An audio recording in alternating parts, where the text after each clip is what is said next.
Hey YouTube, this is SD Prepper, and I was honestly just about ready to go to bed, and I was perusing my email, and I saw a email from one of the EMS information sites forums that I subscribe to, and it had something in the title of the email about lay people, or obviously untrained people stopping bleeding, and it seemed that it looked like it was one of those ones that could be a controversial one, and so I clicked in. Interestingly enough, couldn't find the article. Did a quick search, couldn't find it, so not a big deal, but probably something we should talk about. And it comes down to trying to stop bleeding on anyone, if you understand, is something that probably should, be done. This is something that will help the other person in need until EMS shows up, or even in a shit hits the fan type situation. It gives you opportunities if you're with other people that things can be worked around, and things could try and you could try to stop and repair any issues there that's possible to be done. The thing that people need to keep in mind is that with any type of bleeding, you gotta worry about the bloodborne pathogens. And it doesn't matter who it is, try to glove up.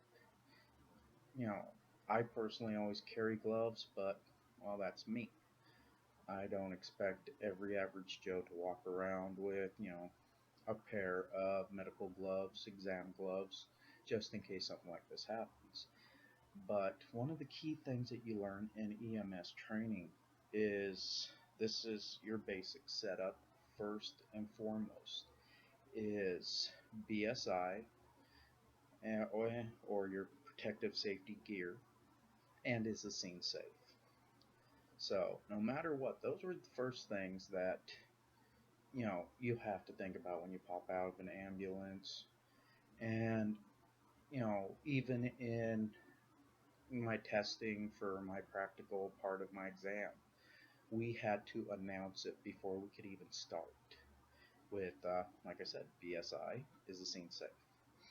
So if you're going to try to assist somebody, try to have those gloves, because we have the Ryan White Act, which is set up in case a responder gets HIV or something like that while assisting a patient. From my understanding, there isn't anything like that for a civilian, or you know that I'm aware of. So don't chance getting something. The other thing is if you're going to assist a person that's bleeding, make sure it's safe. If things happen, somebody gets cut, like at work, something like that, not a big deal. Because I honestly don't expect everybody to be a hero when, there's a crazy with a knife or a gun. So always remember, your scene safety or the safety of the area has to be paramount. It comes down to the way that responders are trained to think is about themselves, then their partner, then the patient. So, it's one of those ones that's not what people want to hear, but in the view of EMS, is that's better, you know, to err on the side of caution than to have two victims instead of one. So keep that in mind. Another thing is a lot of people have seen movies about tourniquets, things like that. If you do not have the training, you know, tourniquets, they look cool, but honestly, they do more damage. So it's one of those things that if it comes down to it, if you're on the phone with 911 and they ask, can you put a belt around this or that, go from there.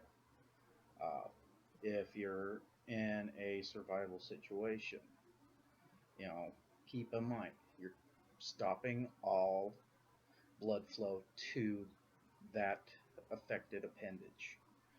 And just remember, the way people dock tails on most animals is they rubber band it so there's no blood flow, and it'll fall off after a while. So keep that kind of stuff in mind. Tourniquets do not use unless you are told to by dispatch or something like that, 911. So that's something to keep in mind. But like I said, if you're going to stop the bleeding and you want to help, gloves, gloves, gloves, gloves. And if you can, what you're going to do is going to be direct pressure. That's what they're going to tell you as soon as you call 911 because somebody cut themselves, you cut yourself. They're going to tell you, get something, press it onto the wound. Maybe I'll actually do a video later on with just like the basic stuff that, we're trained in EMS. That'll be something I'll think about, but still, keep in mind, tourniquets, try not to use. Direct pressure, and no matter what, I don't care, I hope to God everybody's smart enough to know this. Never even think about tourniquet on the neck, come on. So, that's pretty much all I want to go over. I'm going to go over it one last time though, is your BSI or your safety gear, gloves, if you have them, glasses, things like that if there's blood. Direct pressure, tourniquet only if somebody that's qualified tells you it's needed. Okay? And always, always, always keep an eye on where you're working on this person, where you're trying to assist, because you don't want to have to be going to the hospital with them because you weren't paying attention and something else did happen. Okay? So, y'all have a good evening.